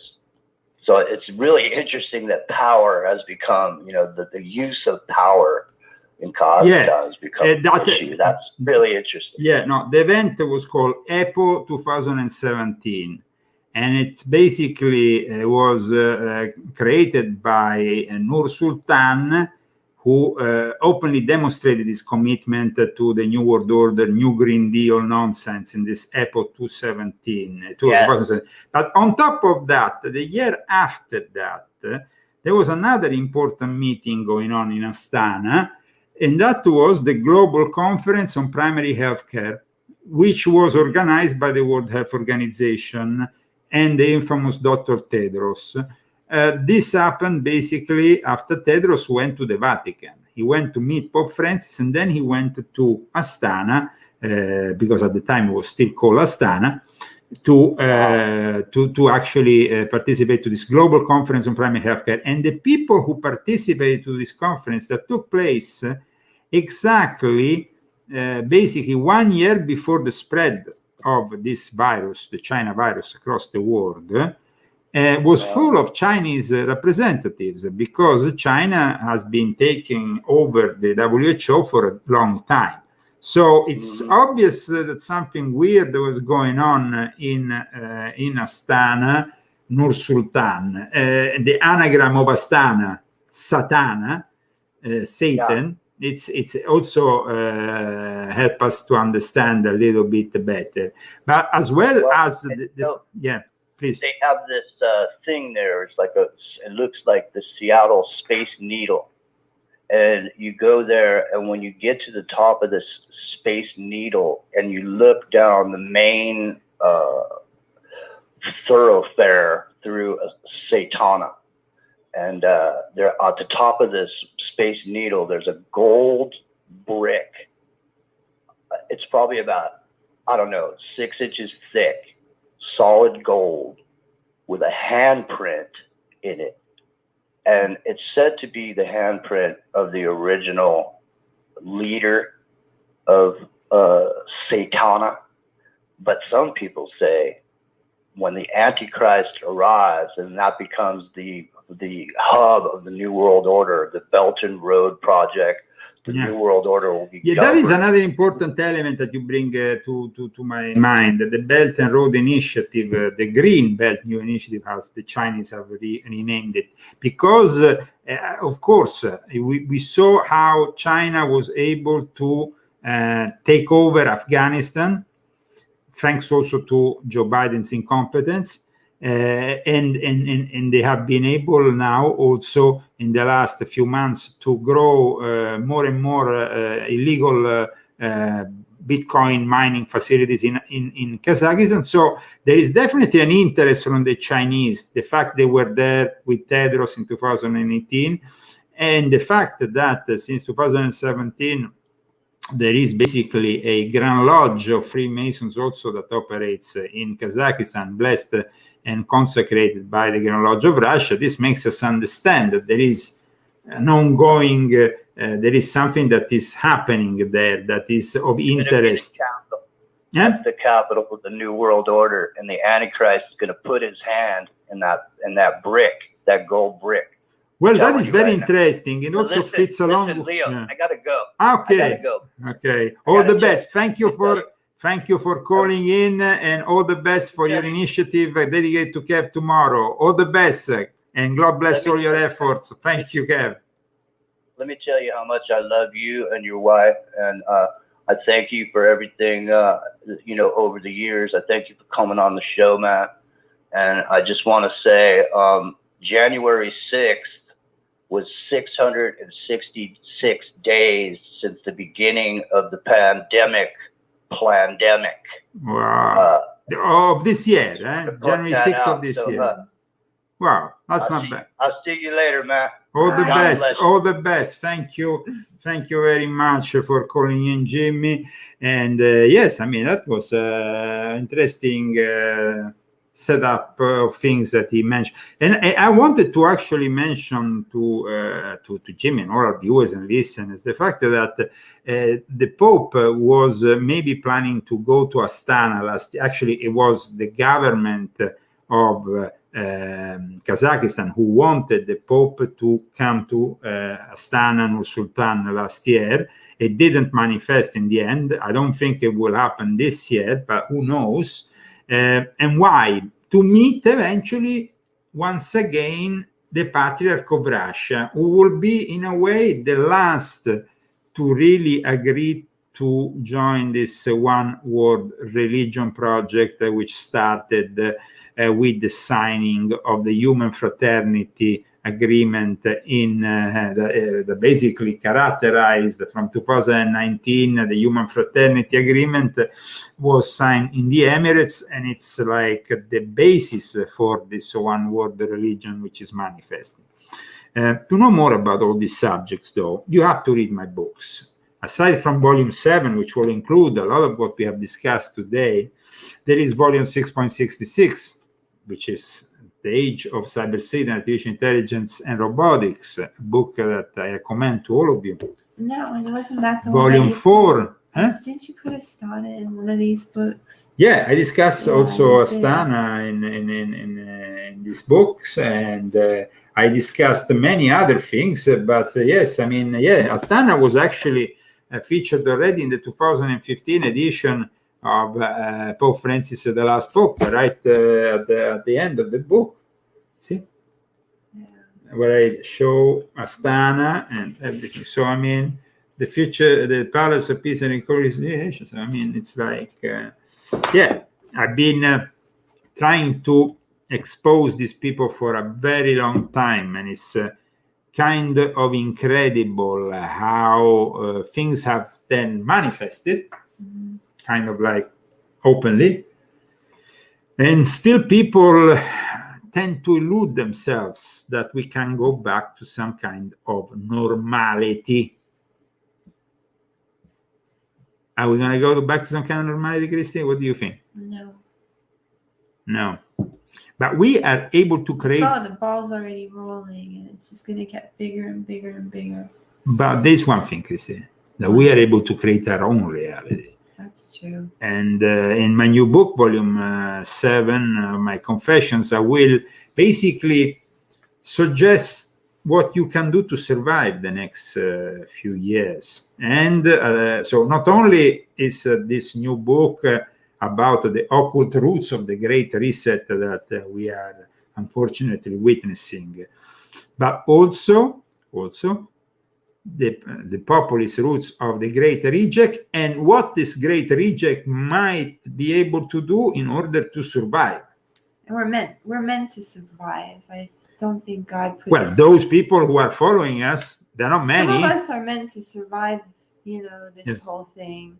God put this test in front of us. So, Yes. Well, He didn't do all this just for a bunch of us to fail. I think we're gonna win. We're gonna win with God's help. So. But first of all, we're gonna see a lot of bad things happening, though. Yeah. And like somebody is rightly saying here on the chat, it is sick how much of the U.S. industry, military, and government has sold the farm to China, which is nearly dead broke at present. I mean, it's like, yes, we have also another problem, that China is increasingly having a possible economic disaster happening because of their investments, especially. I mean, we have this Rio Grande company, they are going bankrupt, but what does this mean for us? Because China owns the national debt of the United States of America, part of it, and of other countries. So we are facing, but I like Christie's optimism, somebody, I agree with her, and absolutely we need to be optimistic, because that's what the Leo Zagami show wants to transmit. Aside from, of course, the doom and gloom that we always need to discuss, we will be commenting. We need to know what's happening. We need to know what's happening. We need to comment. We are here to comment with at times even with a sense of humor. We should have more of that. The events that are unfolding during this apocalypse. That is the end times. It's the end times. We're all here to see it. We are here to see it and witness it in our day and age, not in the future, not but in our time. I mean, if we survive the next few years, we know that we are the chosen ones. But if we survive it not as zombies who are microchipped that comply with everything that is put through to us, because otherwise we are just kind of like giving in to the system. We're not going to give in. No, I mean, no, I'm saying, but these people who will survive by complying, by compliance. That's not going to be surviving. That is going to be slavery. People are giving in because they need to work, they need to get on with their lives. And I just had a friend of ours who gave us a small donation during the Christmas period. There's not many people who do that, but he was really kind to give us a small donation. And he was forced, though, after Christmas to take the vaccine now in Italy because of the possibility. He couldn't work any longer and he had to maintain his own mother. So he said, soon after, he told me that he's feeling, he has a problem with myocarditis. We wish him all the best. And this, though, is a problem with his heart. Yes, so myocarditis, a problem with the heart. So we hope and wish him all the best. Now, we are reaching the end of the show, Christy. Of course, on Aftermath FM, people are following us, and we send our regards to all the people who have tuned in through Aftermath FM. We also thank all those people, though, who have followed us on Facebook, on a new YouTube channel. Please spread the word. We have a new YouTube channel. The old one will be unblocked maybe in 1 week or two. I don't know. But, we can never really maybe like a week, and it won't be unblocked by the time we do our next show. No, maybe we'll still be here on this smaller channel. But please spread the word, subscribe, and buy our books, buy my books, buy Christie's books, so we can carry on our mission. And thank you so much for tuning in today from everywhere in the world. Thank you so much. Thank you, everyone. And we put, of course, a touch of our music.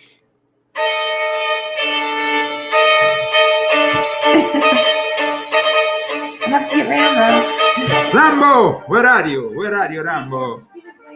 The comeback, we have a comeback chihuahua. Here it is. Ladies and gentlemen. Let's say start. Here it is. Here it is. Here it is. Here it is. And with Rambo, we wish you all a great weekend. Take care. Bye, everyone. Bye, Happy everyone. Saturday. Have a good, safe Saturday. Be happy. And the smile. Zagamis will be back soon. Please support us. Please support us through your donations, through purchasing of the books, and we will bring you many more shows soon. Also, Mando video. We're always here every Saturday. And we're always here every Saturday. That's a staple. Whether we're banned or not. That's a staple of the Zagami's diet. Every Saturday. A Zagami. And pizza after. And pizza after. Take care. All the best. Bye. Bye-bye.